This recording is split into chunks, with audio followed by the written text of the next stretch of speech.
Hindi club में फिर से आपका एक बार स्वागत है। ये वीडियो विशेष रूप से बिहार शिक्षक बहाली से संबंधित है। आज हमारे साथ लाइव जुड़े हुए राजेंद्र सर सचिवालय से।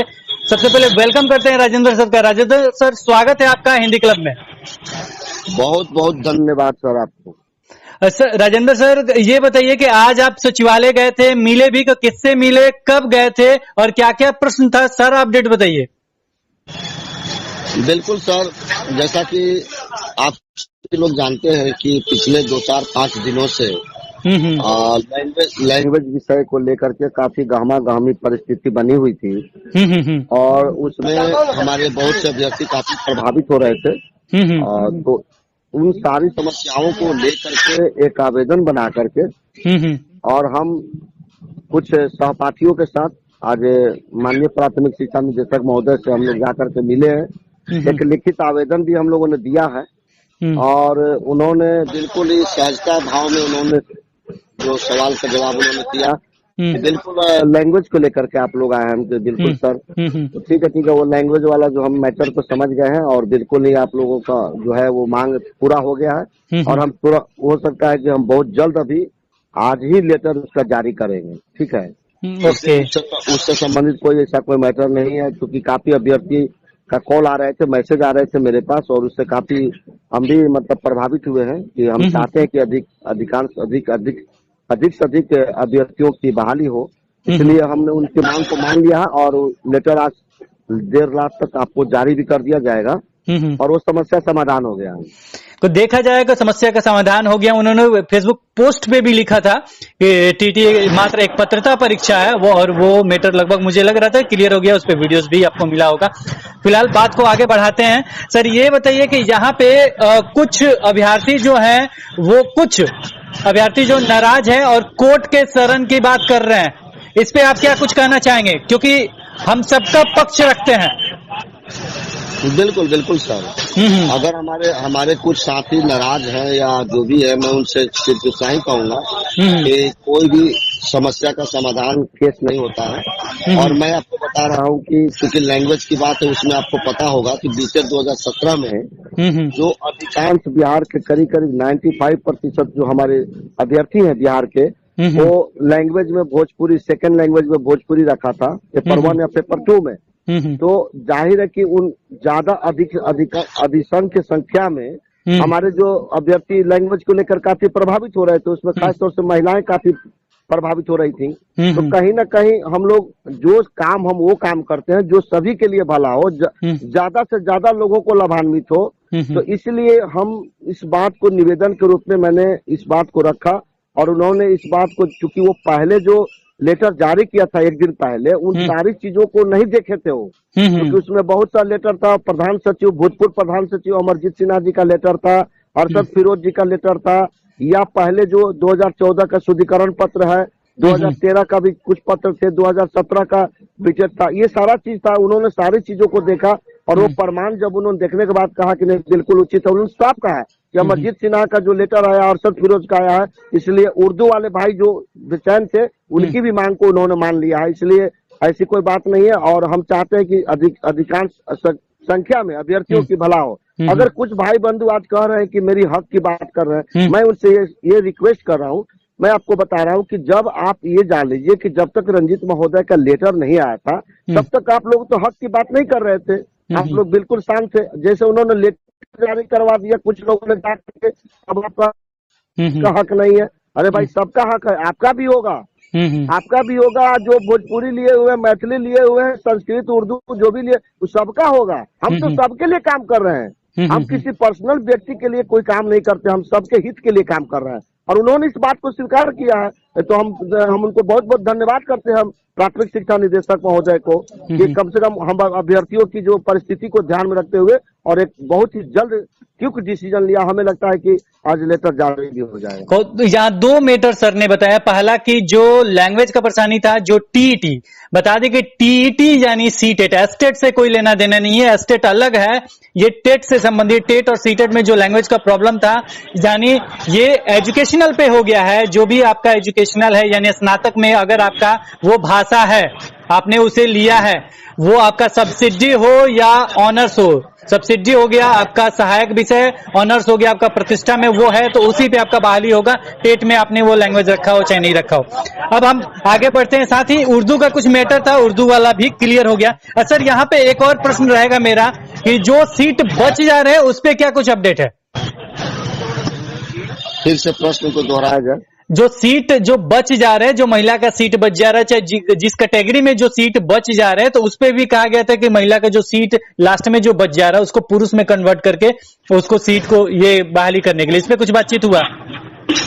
नहीं, इस मैटर पर तो शुक्रवार को हमने एक लिखित आवेदन भी दिया था कि यार अनुसूचित जाति अनुसूचित जनजाति की जो सीटें हैं या कुछ और भी कैटेगरी की जो सीट जो खाली रह जा रहा है, तो उसी में से महिला ही कैटेगरी का, भिन्न भिन्न कैटेगरी का जो महिलाएं हैं उनको उनके द्वारा भरा जाए। ये पुरुष द्वारा बात कह रहा है कि सरकार स्वीकार नहीं करती है। ये लड़ाई 2012-11 से ही चला आ रहा है, लेकिन सरकार को ये बिल्कुल मान्य नहीं है कि नहीं महिला के सीट पर पुरुष नहीं जाएंगे, भले पुरुष की सीट पर महिला जा सकती है। तो कहीं न कहीं इस मांग को उन्होंने कहा कि ये हाई प्रोफाइल मांग है, ये हमारे लेवल की मांग नहीं, ये मुख्यमंत्री जी उनके कैबिनेट स्तर की बात है। जब वो निर्देश देंगे तो मैं उसका पालन करूंगा। इसलिए उसमें उस मैटर पर उन्होंने कुछ क्लियर ऐसा नहीं बोला। देखिए, मैक्सिमम सीट भर जाना चाहिए तभी अभ्यर्थियों को फायदा होता है। और कुछ बच्चे यहाँ पे मेरी बातों से कुछ जो दिसंबर सीटेट के हैं वो नाराज थे, लेकिन वो नाराज होने की कोई जरूरत नहीं, क्योंकि ये 2011 का बैकलॉग सीट है। जब नया जुटेगा तो एक अच्छा खासा मतलब सीट बाहर निकल के आएगा, जब नया जो इंक्लूड होगा, जो 7वें चरण। आप 7वें चरण का हमेशा बात करते हैं, तो 7वें चरण तब होगा जब 6ठा चरण आपका कंप्लीट होगा। फिलहाल बातचीत को आगे बढ़ाते हैं। और किसी मैटर पे सर बातचीत हुआ था वहां पे? नहीं, आज तो मुख्य रूप से इस मैटर पर बात हुई, और एक मैटर और था जो दरभंगा को लेकर के है और ये मधुबनी जो जिला को लेकर के है। हाँ। वो मैटर था कि उसमें दो दिन उसका काउंसलिंग कराया जाए। सर दरभंगा का पहले प्रश्न पूछ लेते हैं, उसके बाद बताइएगा दरभंगा पे क्या कुछ बात हुआ। दरभंगा का आज लेटर आया है और उसमें बताया गया कि जो प्रखंड शिक्षक नियोजन है, प्रखंड शिक्षक नियोजन मतलब प्रखंड में जो भी आपने आवेदन किया है 1 to 5 के लिए हो या 6 to 8 के लिए हो, उसका काउंसलिंग की तिथि है 4/8/2021 को। इसके लिए उन्होंने 18 जगह काउंसलिंग सेंटर बनाया है। आप इमेज भी देख सकते हैं, 18 जगह काउंसलिंग सेंटर इन्होंने बनाया है और सब ब्लॉक का अलग अलग है। जैसे में हम आपको एक बता दे एग्जाम्पल के रूप में आपको, जैसे में अली नगर का है प्रखंड का नाम, और ये है कुंवर सिंह कॉलेज अलपट्टी दरभंगा में, और इसके प्रभारी वगैरह जो है उनका मोबाइल नंबर के साथ दिया गया है। इसी तरह के तरीके से आगे भी है, तो आप ये देख सकते हैं सारा स्क्रीन पे। सर इस पे आप क्या कहना चाहते हैं? एक ही दिन है 1 to 5 का भी, 6 to 8 का भी, और वो भी 18 जगह काउंसलिंग का सेंटर है। देखिए, इस मैटर पर हम लोग शुक्रवार को भी बातचीत किए थे, और शुक्रवार को काफी देर हो गई थी, रात हो गई थी। आज 7 बजे तक हम लोग वहाँ बातचीत किए थे। हमारे कुछ साथ में भी लोग थे, जो रंजन जी थे और एक देवेश जी भी थे और विनीता थी, चौबे जी भी थे। हम लोग इस मैटर पर काफी गंभीरता से बात की। उन्होंने आश्वासन भी दिया था कि दरभंगा और मधुबनी दो जिला का जो है वो काउंसलिंग 2 दिन किया जाएगा, क्योंकि काफी वहाँ भीड़ है, आवेदन ज्यादा पड़े हैं, तो काफी गैदरिंग हो जाएगी।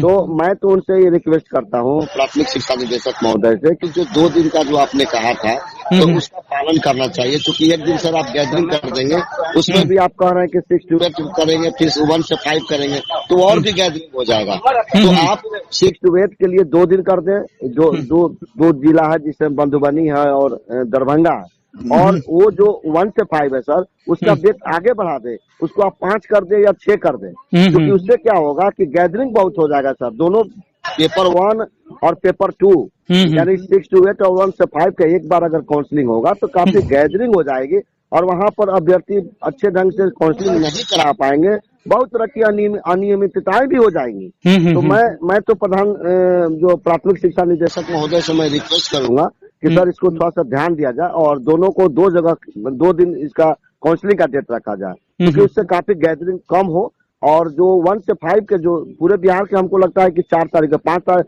1 से 5 का जो ब्लॉक का जो पंचायत प्रखंड शिक्षक होता है उसका तो एक ही दिन लगता है कि पूरे बिहार का है, तो वो तो गलत हो जाएगा। आप उसके लिए अलग डेट दे दीजिए। 4 तारीख को अगर 6 to 8 का है तो 5 को दे दीजिए, 6 को दे दीजिए। तो इस तरह से गैदरिंग कम हो जाएगा सर। इस पर थोड़ा ध्यान दिया जाए।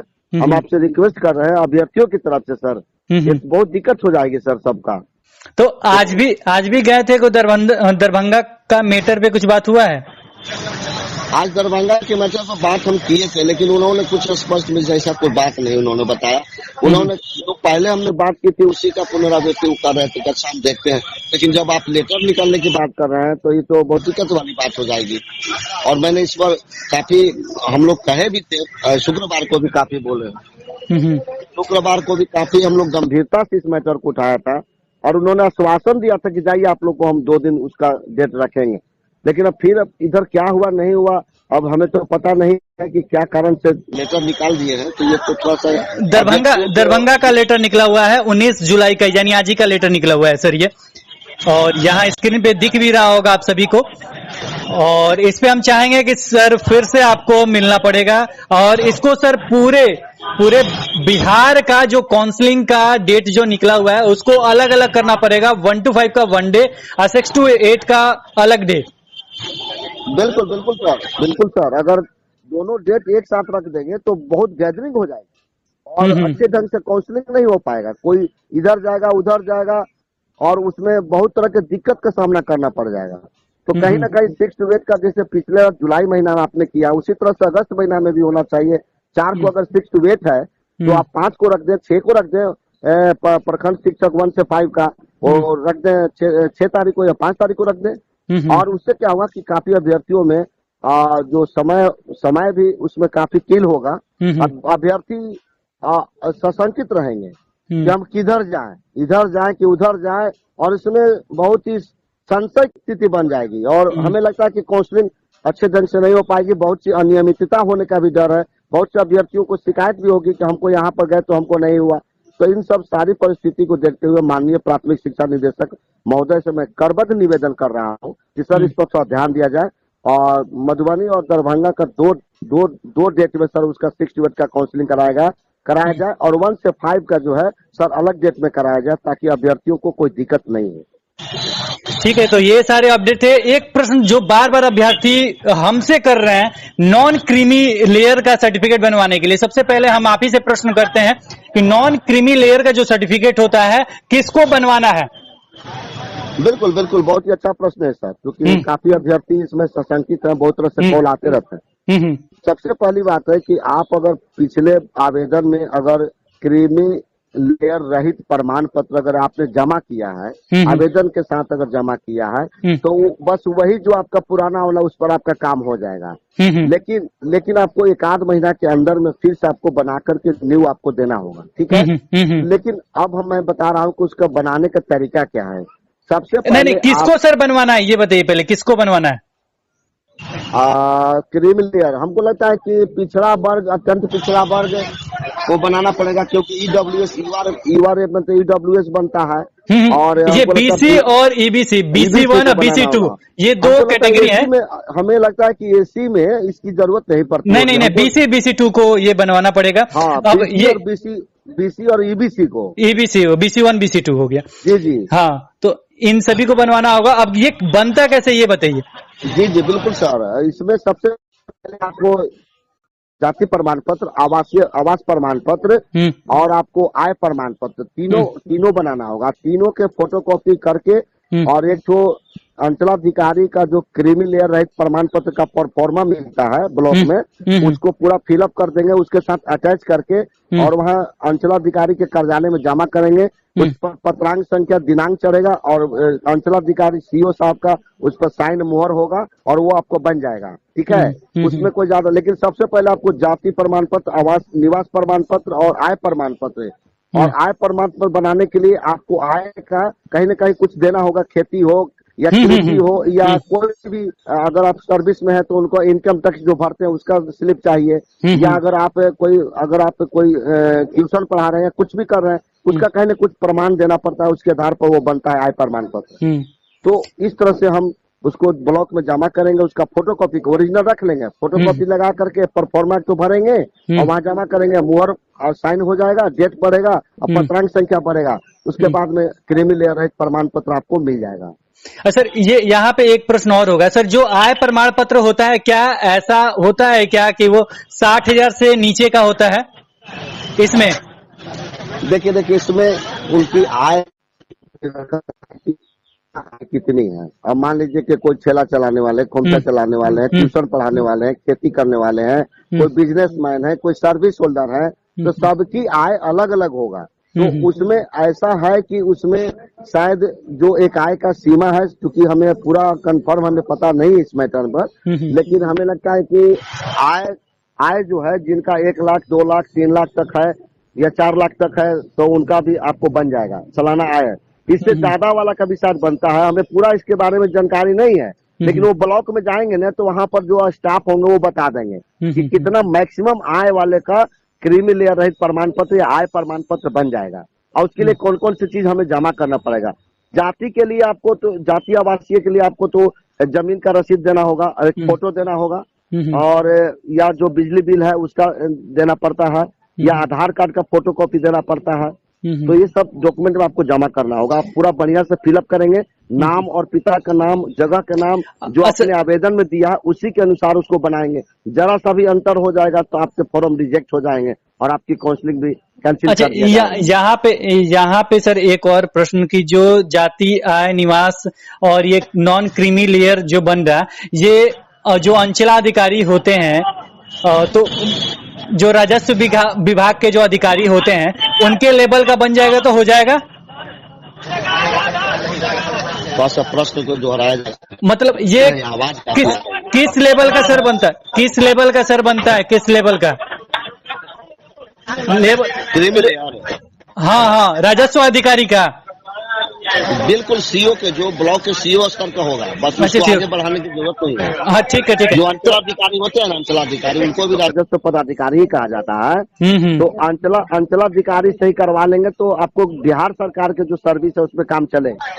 लेकिन अगर सेंट्रल गवर्नमेंट का सर्विस है तो आपको एसडीओ से और फिर आगे आपको डीएम तक बनाना पड़ता है, तो वो अलग चीज होता है।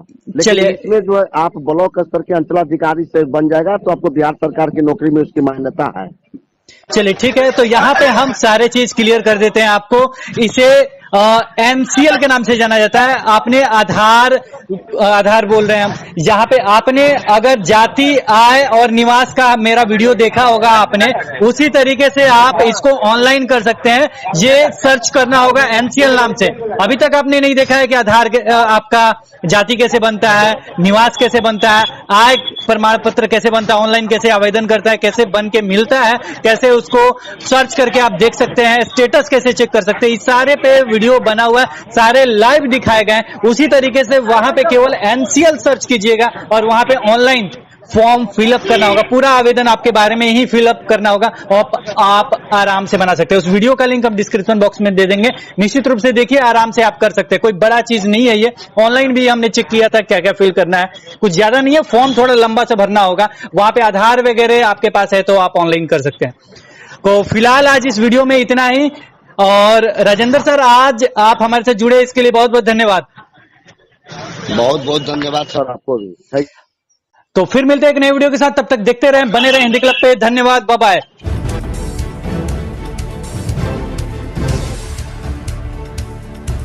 सब्सक्राइब कीजिए हिंदी क्लब को, दबाइए इस बेल आइकॉन को ताकि हमारा वीडियो आपको मिले सबसे पहले।